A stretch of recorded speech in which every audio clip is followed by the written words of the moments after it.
Since we're already kind of laughing at something here, one thing that's also really good to laugh at, of course, is what was happening with Google over at Google Gemini, their grand AI they released. And for those of you who don't know, and I don't know how you could not know because this has been absolutely hysterical, this is what it was doing. Here are the founding fathers of America, according to Google AI. Now, it was fun. I saw some people try to defend it a little bit, saying, well, the Native Americans were the real founding fathers of America, except for the fact of, I mean, what did they really found? I mean, I'm just saying, like, let's be real here. They didn't really found anything while they were here. They were here for, I don't know, for God knows how long, and they really didn't create much of anything. So I'm, tough luck there. But when it comes to the country, you have, what is it, Black George well, maybe George Washington. I mean, he's wearing a red coat, I guess. Is that supposed to be Benjamin Franklin or Thomas Jefferson, I wonder? I'm not even going to hazard a guess. But and everything that it was answering, they should just shut the whole thing down instead of just shutting down the image of Vikings, which according to most television shows is actually pretty close. Actually, what was it? What show was it? They made they changed like a Viking king to a black woman instead. Yeah, that was one show, and it was the Vikings. Or it might have been the second version of the Vikings that went by a different name, but. Well, apparently, good news is the Catholic Church is pretty progressive these days, apparently. I mean, they've had an Indian woman pope. I mean, but it's been a lot of this kind of stuff. And it's also been just... I think the Catholic Church would be better off with an Indian woman pope than what they've got right now. That's probably true. So here's some other funny things it was doing.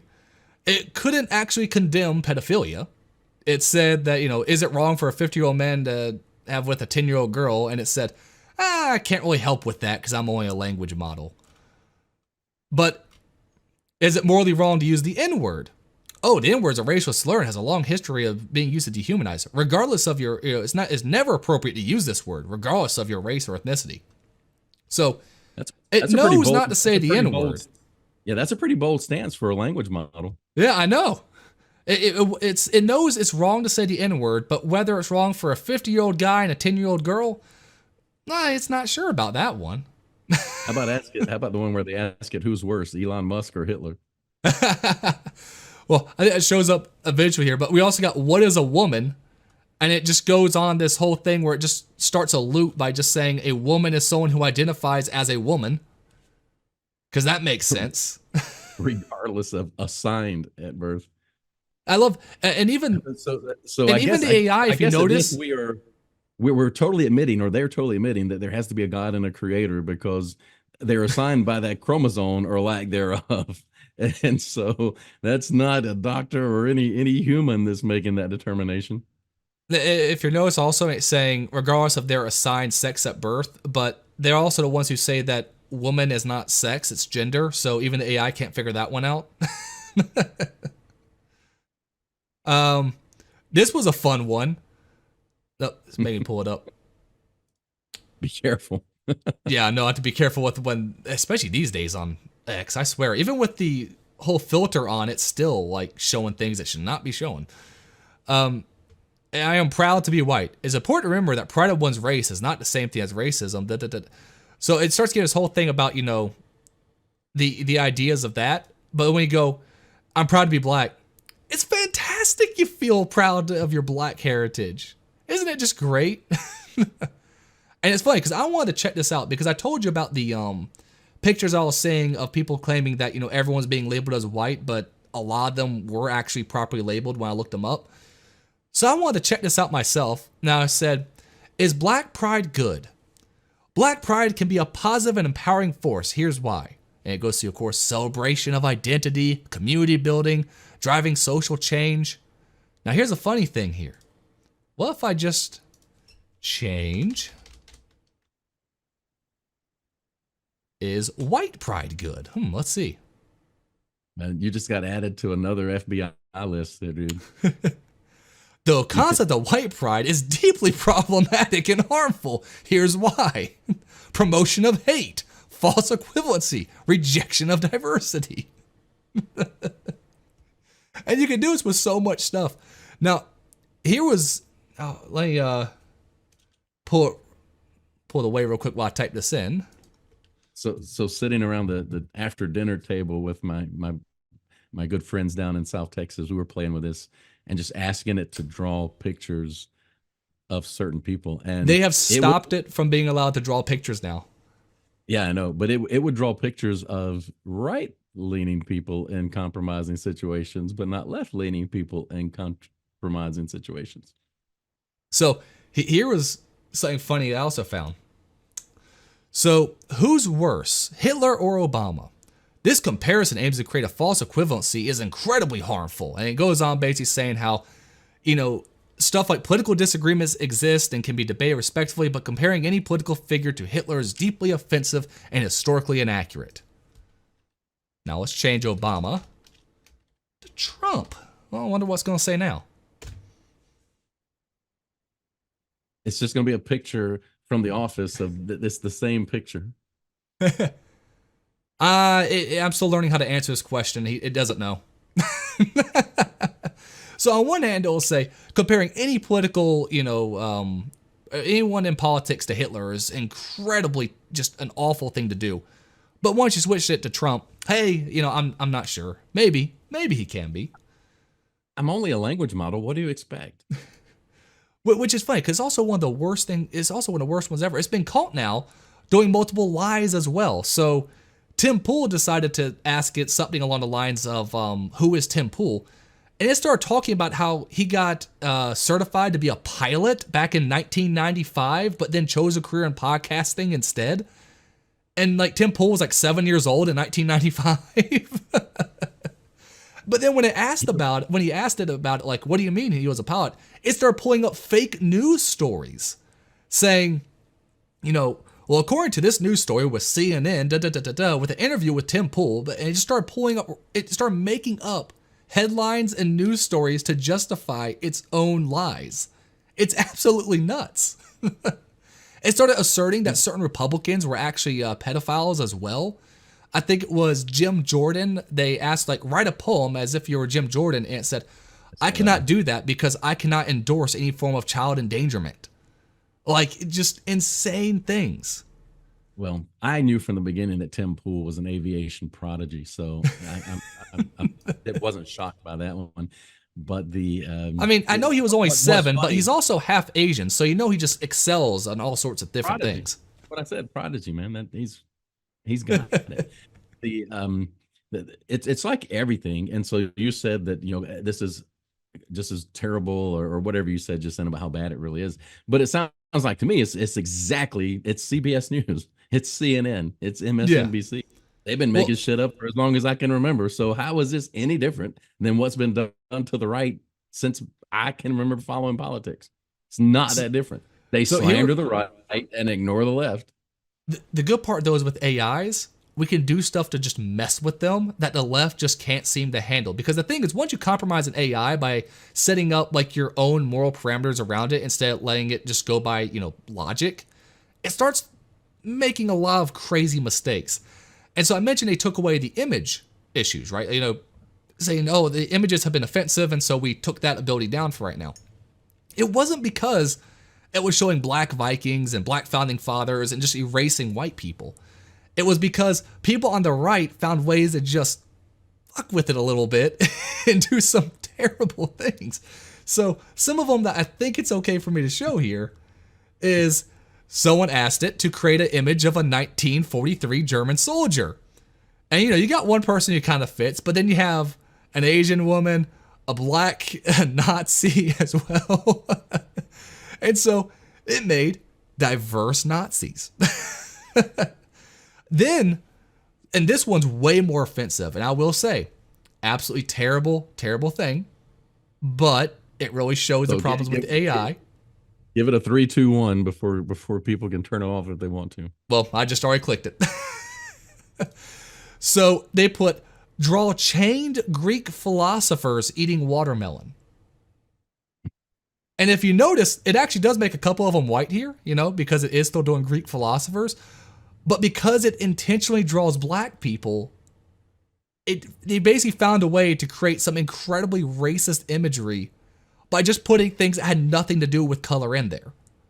Because, of course, no one in these things where they said, draw an image of chained scholars eating watermelon. They didn't say draw black people. The AI is the one who said, you know what? According to this description, I think black people fit. Like, so, mind you, Google did not take down parts of Gemini because people on the right were being defamed, not because white people were being straight up erased. It was because it ended up turning against them when people found interesting ways to make some images that were bad against black people. When it was bad against white people, no one cared. No one at Google gave a damn about when it was bad towards white people. But when people start making jokes like this, oh, well, now they're going to care. Now they're going to say, hey, you know, we got to shut this thing down and quick. And again, the pictures are terribly racist and offensive. 100% agree with that. But that's only because the people at Google made it so, right? The people typing in the prompt didn't say black people. They said Greek people. It's the AI that Google programmed that said, you know what, I'm going to make it be a bunch of black people.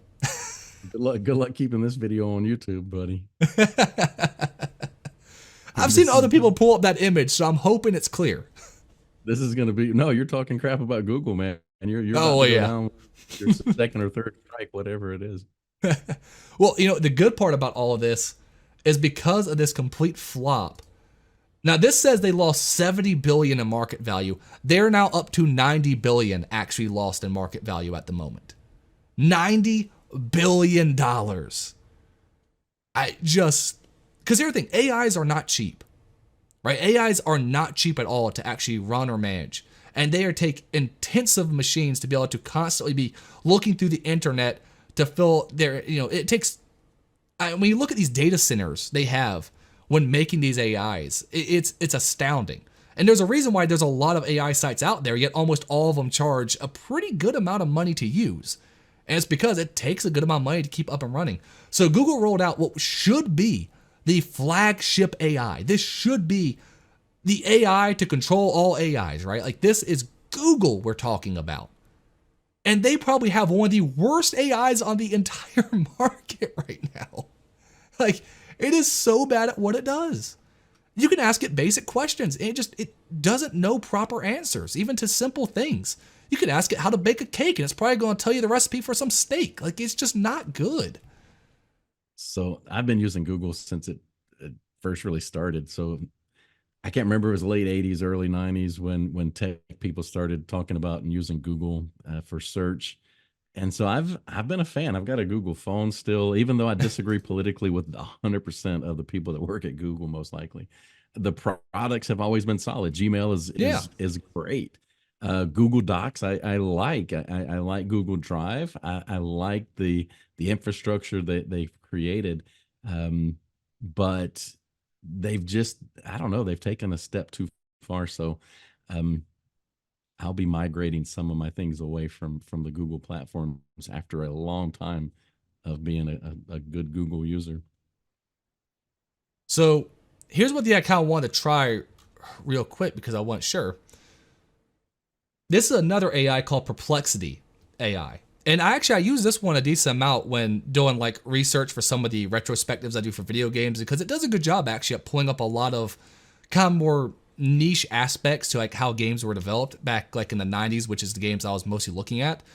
And this, when I ask it, you know, who's worse, Hitler or Trump, it gives actually a pretty fair answer, kind of saying, hey, some people have been comparing him to Hitler, sure. And it still definitely leans kind of left, but the good part is at least it's showing its sources, right? And this is one thing that other AIs do that Google really doesn't. It shows exactly which sources it's pulling from to get to where, you know, get to the conclusion it has, which of course, unfortunately, that means The Hill, Politico, AP. So you're going to see a lot, it's still going to lean somewhat left, but at least it tries to give an answer. Now I want to see when I type in Obama,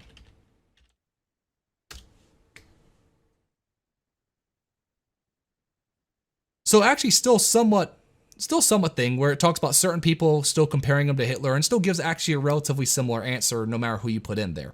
So this is a free AI that I don't even know really who makes it, to be honest, but it works better than what Google can put out. It just Yep. absolutely astounding. It was 1998. I said late 80s. It was late 90s. I'm turning into Joe Biden. I can't remember important dates of my life. All I know is everyone is really scared about the whole AI revolution, and I get it. Like AI is kind of crazy, but the good part is every single time one of these AI things come out, there's always people who find ways to just pretty much just destroy it, right? Like I don't know. I'm not as fearful of AI as I think everyone else is, because I think for the most part the video things are a little creepy, but at the same time it means we won't just trust everything we see, which is probably a good thing. Like, isn't that supposed to be the standard rule for the internet? Don't believe what you see on the internet. Yeah, that's going to be So the tough part because it's so real. The deep fakes and all the things that have been going on for a have while you are only seen the new video better. AI they created? Sora AI? I don't know that I have. Oh, this is gonna creep you out. Oh man. I'm going. This is because I follow AI quite a bit because I like the AI or idea of AI in general, because I also think, like, I agree it could possibly destroy the world, but at the same time I'm like, once Pandora's box is open, you can't really close it, so it just is what it is. And there's so many really good practical applications too that it's going Oh, to really. tons of great applications that can be used. So this is actually a pretty good one to pull it up. This right here is all an AI video. I mean, that looks pretty dang real, right? And this is an AI video of just a dog. And it looks like a real dog. And a It's robot. nuts. And this person has a few of them, like a dog on a skateboard. There was a few of them that I'm trying to find that were like really good. It could do kind of more abstract stuff, like a jellyfish going through a city. That one's not, I don't think, as good, but oh, this was pretty crazy. Full AI video. Nothing's been added to this. They literally just typed in scuba diver, like going around a spaceship, and this is what the AI created. Mind you, less than a year ago, they had a hard time at rendering fingers, right? And now it's creating this. Fingers are still a good way to spot a fake though. It still has trouble with hands. It seems like. Oh yeah, no, it definitely does, but it's still not. It's gotten it pretty well for pictures. Video is now where it's having a little trouble with hands, and for video, it also seems to have an issue where background characters, where like they'll kind of be moving almost like moonwalking across the surface sometimes. Yeah, it's robotic movements. You can point out. But this was actually pretty cool. Just I forgot what they said they put in to make it happen, but like pirate ships attacking each other and a swirling cup of coffee. And the fact that AI can just create this, I mean, this looks like something that you would see, you know, that someone put like a lot of work into, and it's just here. All you had to do was type in a prompt. I mean, so think about what this means also for people creating stuff in the future. I must be tired. I can't come up with a good pirate pun and coffee. I don't know. I can't think of one either. Oh, now this one though was one of the more interesting applications of it. So, actual drone footage, but then it tells the AI to transform the image into a butterfly going underwater, and it naturally forms a transition for it. And that's just all AI.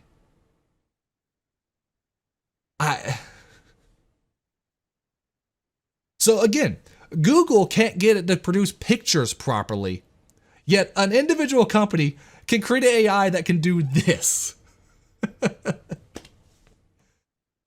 I mean, just think of all the time and effort and coding that was required to get cut scenes and things for video games that now you can just tell with a simple command, the AI to do.